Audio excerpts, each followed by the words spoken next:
Hello again everybody and welcome back to the second killer guide we're doing today. Well, no, against killer guide I should say really. I apologise, I really need to make that title more clear on that. But today we're going to be doing about the chopper because I think he's still the most played and all that, but you know, he's popular on that in a way. Personally I don't see him much and I don't play him at all, but actually while people play him is fun in that. And I apologise, the last one was like 9 minutes long, 9 minute 30 I think, so we're going to try and make this one a quicker, shorter one. So we're only having 4 tips for this one, but we'll try and make it a bit quicker, a bit shorter, because maybe you want quicker, more precise tips than that. And then we'll see if you guys like this. So anyway, firstly, again, who is the killer today? The chopper. And what do they do? Pretty much, he puts bird chops down on that. And it's 4 he has, and he can have more add-ons than that, but which like let him have more. And there's other things I don't know too much about him on that, because I don't really chopper. Maybe you guys know more and let me know down in the comments on that. So yeah, let's just go straight into it. So first we have looping. As we know, we all know what looping is on that, and if you don't, and if you're new to that, even though the game's been like 3 years on that, I may end up doing a video just more on the basics so you know what I mean, and you can always come back to these guides and that. But be careful when looping the chopper, because in lower level ranks, 20, 19, 18, blah blah blah, there could be chops where the pallets are and that, but you know, these usually seen, but then they work because no offense to low level people on that. But then when you go to the higher ranks and that, it's like usually around the corners, around the area instead, so they'll run into them unsuspectedly. So always be look out for that. And other spots the chops like to be is like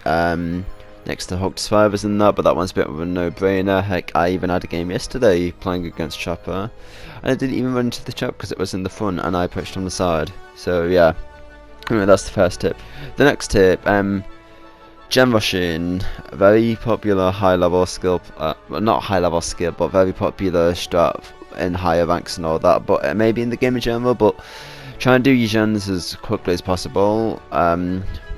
If you know you're against chopper on that, but it should be a no-brainer. You should be doing it in general, because the chopper usually should go around picking up his chop straight away, because in case you didn't know, he has to do that. So that usually gives you more time than usual, because if the chopper goes for you straight away, he's not going to have his chops that, because they're not even down and all that. So yeah, it kind of makes him a killer with no ability, so they'll usually go doing that. And but then again, it is a bit more intense than that when he does have the chops and that, because you know, you don't know where they are on that. But yeah, simply just get moving at the beginning. Okay, next one. When you're not around the killer, you should move slowly, so you can obviously see his chops and that, maybe like pinpoint where you are and all that. But literally just keep an eye out for the chops, guys. Like I have games and it's just sometimes I question how people run into them, because they're sprinting everywhere. And yes, at times I can understand why you need to sprint and that, but then there's the people which only sprint on this game, and honestly it's annoying to see. That's why I enjoy running airborne invasion and that I'm playing Nia, because I just get to move quicker on that, so that's all good. But just don't sprint everywhere, watch out for the chops and that. And as I said, even if you do want to go sprinting around on that, then literally just run these small game perk pretty much, because like, you even get to go to certain totems and that, but literally it gives you like an audio cue, and you can even see the perk recharging and that. For when it chops in front of you, it can go on quite a bit. Like I had the uncommon version, and it still kind of hopped a little bit. I don't use it much, because personally I just look after the shops and that, but just run that if you have to, guys. But try and maybe move slower on that, and then you don't have to run the perk and you can run something else instead, which is better, like self-care or something, because everyone loves self-care. Anyway, and for our final tip today is be careful if and when you decide to interact with chops, like, you know, you disable them. So quickly, in case you don't know, you can disable chop by going up next to it, holding I believe R1 on it, and then it will obviously get rid of the chop and that, so no one can run into it. But, and this is kind of big but it doesn't do one of them visual cues, but it does do an audio cue for when someone does that.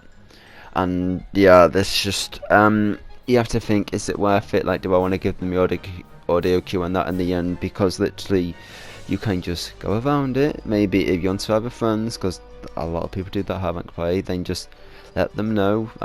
You may not even have to go around the area again, or heck, even if you're that good, you could use it against the chopper, because the chopper can interact with himself and go into them. So yeah, literally just remember that area, let your teammates know on that, and just heck, try and use them to your advantage. Because I even had this one time I was being after saving a hooked survivor, none of us triggered the chopper around, but I got picked up by the chopper, and then the two just went to his trap and then escaped free. So yeah, that was fun and that. So hopefully you've all sorry about that, my English is so off point, but hopefully you all enjoyed this quicker one today, quick short like small burst on that. And oh look, I've got the hatch. So hope you enjoyed this one. Like, comment, subscribe, and I will catch you in the next one. So goodbye.